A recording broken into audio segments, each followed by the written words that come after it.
मैं दीपक कुमार सक्सेना माँ पीताम्बर coaching classes की तरफ से आपका स्वागत करता हूँ। जैसे कि हमें पता है कि आप अपना 12th के लेवल पे एक आखिरी पेपर बचा हुआ है जो है आपका हिंदी का।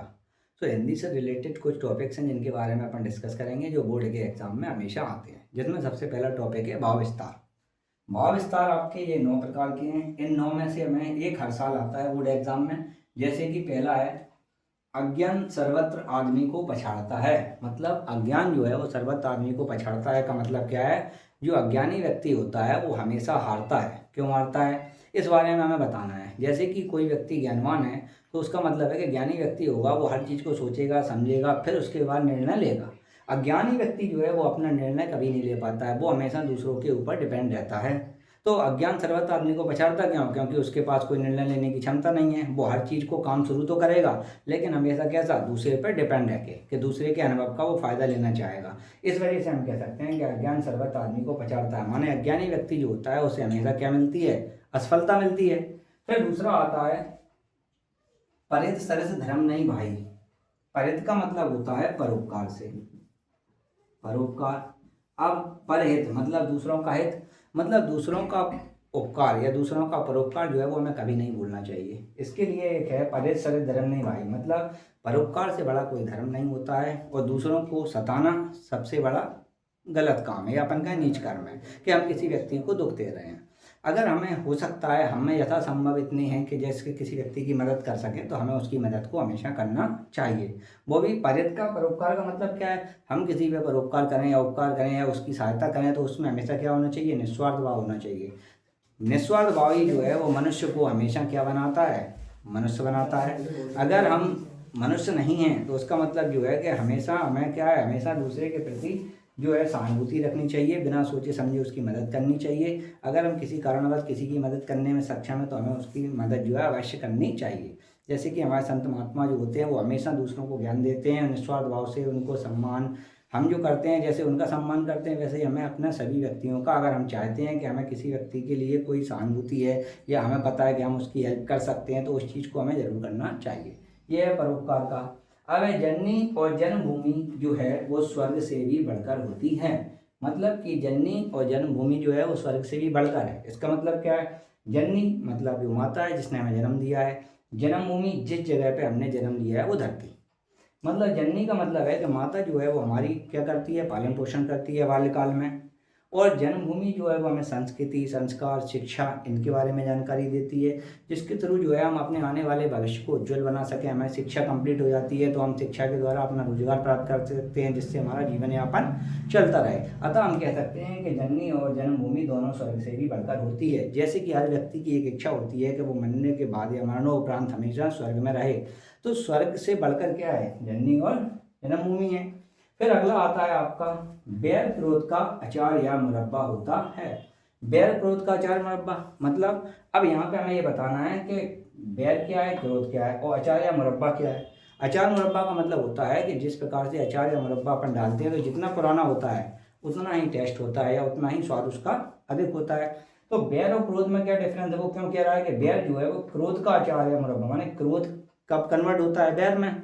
तो बैर क्या है? जैसे कि क्रोध अपन किसी चीज़ को तत्कालिक घटना है, किसी व्यक्ति ने आपसे गुस्से में कुछ कहा तो आपने तुरंत उस पर उसका रिएक्ट कर दिया, माने आपने तुरंत उसको पलट के जवाब दिया, वो हो गया आपका क्रोध।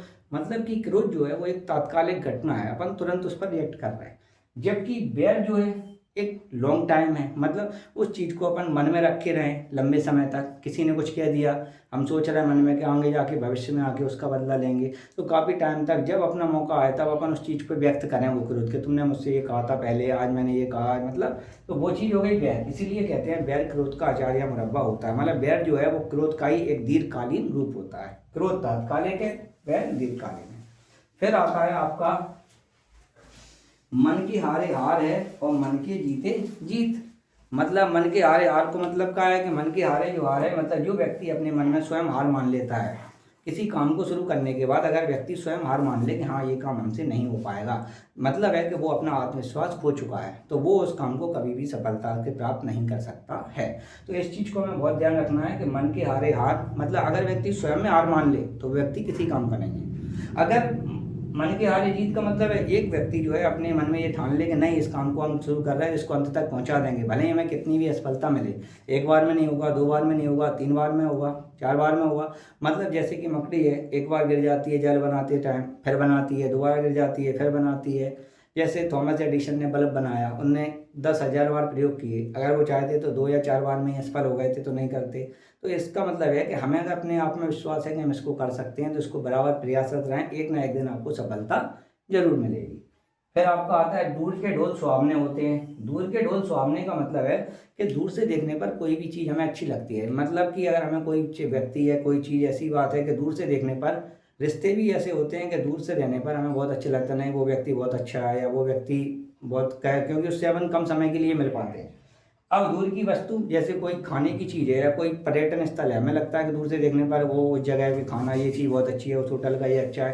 क्यों? जब तक हम सुन रहे हैं, जब हम उस जगह पे जाके स्वयं देखेंगे तो हमें अपना अनुभव स्वयं मिलेगा, तब हम मानेंगे कि हाँ वो सही है या गलत है। तो अपन ये कहते हैं कि दूर की चीज़ हमेशा अच्छी लगती है, पास आने पर वो चीज़ कैसी होती है, सही तरीके से उसके गुण विशेषताएं पता चलती हैं, तब हम उस पर निष्कर्ष निकालते हैं कि वो हमारे लिए सही है या हमारे लिए सही नहीं है।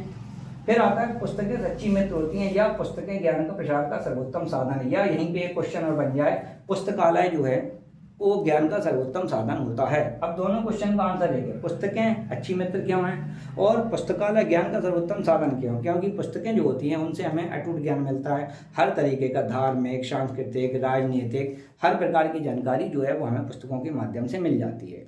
अब ज्ञान प्रसार कैसा? जैसे हमें किसी चीज़ के बारे में जानकारी चाहिए, अब जरूरी नहीं है वो हर किताब जो है हमारे पास अवेलेबल हो, तो हम लाइब्रेरी में या पुस्तकालय में जाके वहाँ से अपन किताब को ले सकते हैं।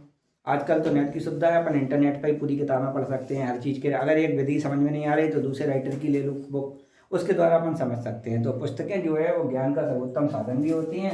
वो पुस्तकें व्यक्ति की या एक छात्र की सबसे अच्छी मित्र क्या होती है? उसकी पुस्तक, क्योंकि पुस्तक से उसको सही समझ मिलती है, समझता है कि क्या व्यक्ति किस तरीके से हमें व्यवहार करना चाहिए। हर चीज़ की जानकारी, सांस्कृतिक हो, राजनीतिक हो या सामाजिक हो, सारी चीज़ें कहाँ मिलती हैं? पुस्तकों के द्वारा। फिर आता है साहित्य समाज का दर्पण है, मतलब कि साहित्य के द्वारा कोई भी व्यक्ति समाज का चित्रण दर्शाता है।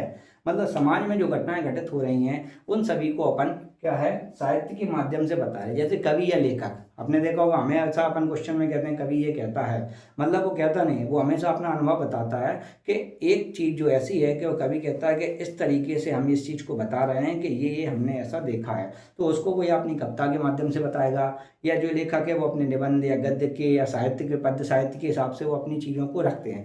शायद समाज के बारे में जो चीज़ जैसी होगी उस चीज़ को उस हिसाब से वो ढंग से प्रस्तुत करेगा। अच्छी चीज़ें होंगी तो अच्छे ढंग से प्रस्तुत करेगा। कोई ऐसी गलत परंपराएं होती हैं या रूढ़िवादी परंपरा, जैसे आपने देखा पुरानी प्रथा चली आ रही, कोई व्यक्ति उनके विरोध में कई लोग रहे, समर्थन में भी रहे, तो हर चीज़ का अपना अपना साहित्य है, हर चीज़ की अपनी अपनी विशेषताएं हैं। और हर व्यक्ति, कहने का तात्पर्य है कि साहित्य समाज का दर्पण है, साहित्य के माध्यम से व्यक्ति समाज की हर घटना को अपने रूप से प्रचित्रित करता है। पत्रकार जो है वो साहित्य के माध्यम से, मतलब क्या, गद्य साहित्य या लेखक रिपोर्ट वगैरह बना के पूरा तरीके से सही घटनाओं को एक समाचार पत्र के द्वारा जानकारी देते हैं, तो वो भी एक तरीके से एक क्या है, साहित्य है। तो ये चीज़ जो है वो सारी की सारी चीज़ें जो है वो साहित्य से संबंधित हैं। तो ये भाव विस्तार जो है आपके 9 हैं। इन 9 भाव विस्तारों में से एक जो है हर साल पेपर में आता है। पिछली बार आपका ये वाला आया था, बैल विरोधकाचार्य मुरब्बा है। आपकी बार जननी जन्मभूमि वाला, अज्ञान सर्वत्र 2 और एक पुस्तक है, ये 3 जो है वो ज़्यादा इंपॉर्टेंट रहेंगे। आपको 9 पढ़ने। भाव विस्तार का मतलब है इस चीज़ को अपने भाव से, अपने अनुभव से अपन को व्यक्त करना है। जरूरी नहीं है जैसा हमने बताया वैसा रहे। ये सारी चीज़ें, इनको ये समझो कि इसका मतलब क्या है और इस हिसाब से अपन इसको देखें। तो आगे के लिए और टॉपिक जो है उनको अपन डिस्कस करते हैं।